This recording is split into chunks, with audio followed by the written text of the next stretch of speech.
अस्सलाम वालेकुम व रहमतुल्लाहि बरकातुहू। आज हम कुरान की सबसे लंबी और अजीम सूरह अल बकरा की फिर से कुछ आयतों को बहुत ही दिल से गौर फरमाएंगे और इन जो इंसानी फितरत को खोल कर रख देगी और हमारे पैदाइश के मकसद के राज को भी बताएगी। आयत 20 से 30 तक का सफर सिर्फ तर्जुमा नहीं होगा बल्कि एक रूहानी सफर होगा। पिछले इस वीडियो में मैंने सूरह अल बकरा की आयत 1 से 10 और 10 से 20 को बहुत ही दिल से और रूहानी तरीके से समझाने की कोशिश की। प्लीज आप एक बार जाके जरूर देखें, समझें और मुझे फुल सपोर्ट करते रहें। चलिए आयत 20 से 22 के बीच में अल्लाह मुनाफिकत और राह हक की बात करते हैं। आयत 20 में अल्लाह उन लोगों का मिसाल देते हैं जो हक को देखकर भी अनदेखा कर देते हैं। उनके लिए रोशनी है मगर वो उसका इस्तेमाल नहीं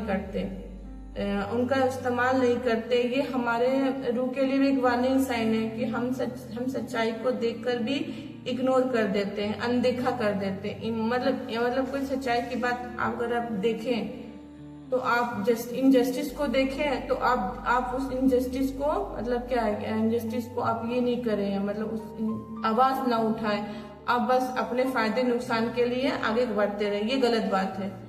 ईमान हक पर रहना इंसान मोमिन के लिए तो बहुत ही बड़ी बात होती है। जिसके अंदर ईमान हो वही असली मोमिन होता है। आयत 20 से 22 के बीच में अल्लाह ने अपनी इबादत का भी हुक्म दिया है। अल्लाह क्योंकि अल्लाह वही है जिसने हमारे लिए जमीन को बिछौना और आसमान को छत बनाया है। इंसान का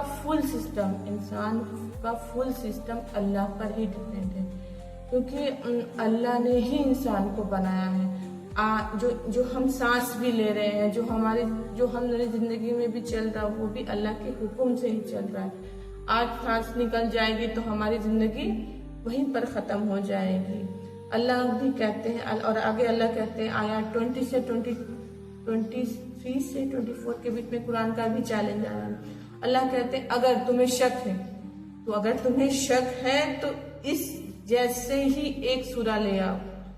कुरान सिर्फ एक किताब नहीं है, ये एक लिविंग मिरेकल है, ये एक अजीम किताब है। अगर इसको हम दिल से समझे तो अगर इसका असर तभी होता है जब हम इसे दिमाग से नहीं दिल से पढ़ते हैं।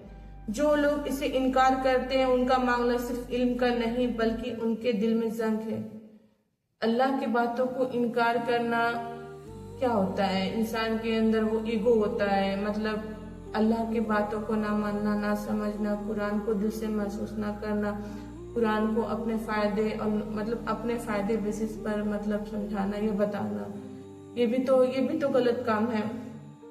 तो अल्लाह बोलते हैं कि कुरान को अगर दिल से समझें, अगर दिल से पढ़ने की कोशिश करें तो अल्लाह वो हिदायत का रास्ता भी हमारे लिए खोल देते हैं। एक इंटेंशन होना चाहिए कि हम लोग कुरान किस लिए पढ़ रहे हैं। अल्लाह के फरमान को दिल से महसूस करना चाहते हैं, अल्लाह क्या कहना चाहते हैं, तो उसमें बहुत सारे सवाल हमारे बीच में मतलब हमारे जहन में आने शुरू हो जाएंगे। तो उसका जवाब भी आपको साइलेंटली मिलना आपके दिल से शुरू हो जाएगा। बस एक कोशिश। ये आयत ईमान वालों के लिए अल्लाह का एक बहुत बड़ा वादा है। इसका रूहानी मतलब ये है कि जो लोग अल्लाह पर सच्चे दिल से ईमान लाते हैं और नेकियों का रास्ता अपनाते हैं, अल्लाह उन्हें ऐसी जन्नत की खुशखबरी देता है जो हमेशा बाकी रहने वाली है। इसका रूहानी पहलू यह है कि जन्नत का फल और वहाँ की नेमतें सिर्फ जिस्म को ही नहीं बल्कि रूह को भी सुकून और खुशी देगी।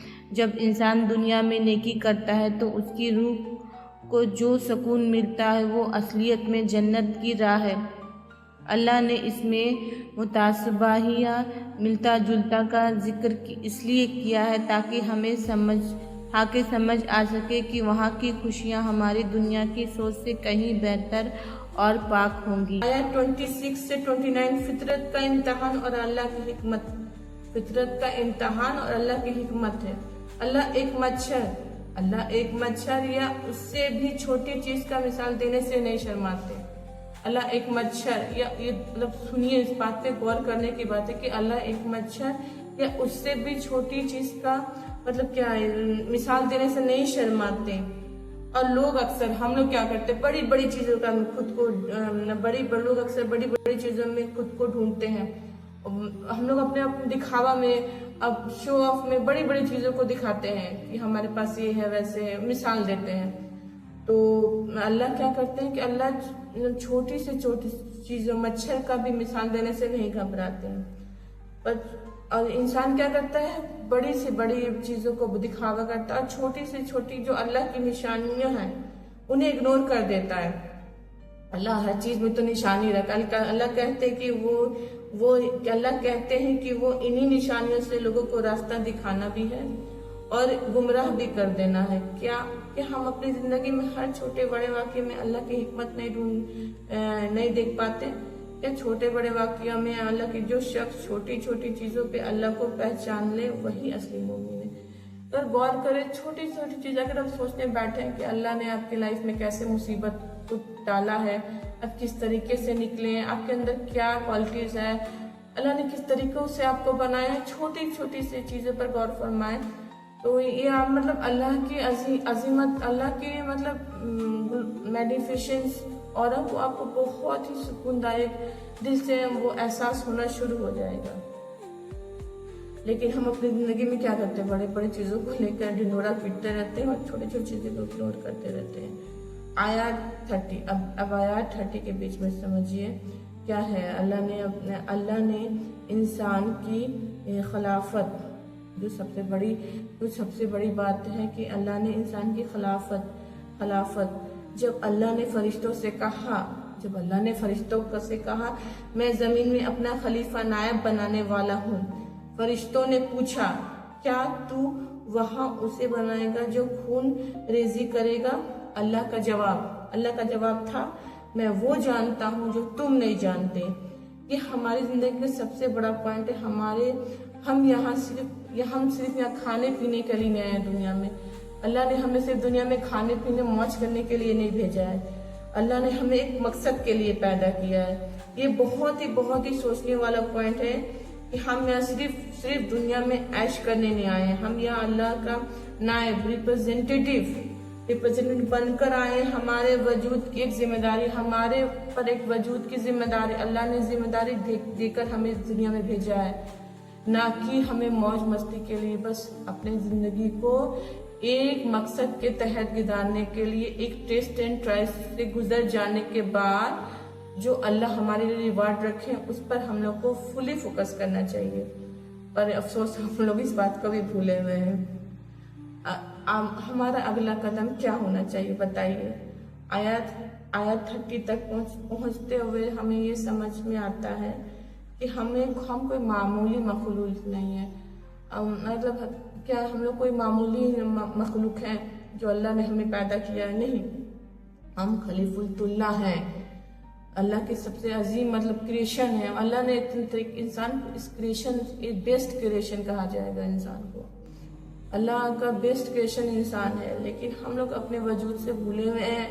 अल्लाह मतलब हम लोग अपनी ही दुनिया में टेम्प्रोरी लाइफ के लिए पागल हैं और अपने अंदर की रूह को झांक नहीं देखते हैं, एक मकसद के तहत गुजारने की कोशिश नहीं करते हैं, अल्लाह से वो राब्ता नहीं रखते हैं, अल्लाह से वो मोहब्बत नहीं करते हैं।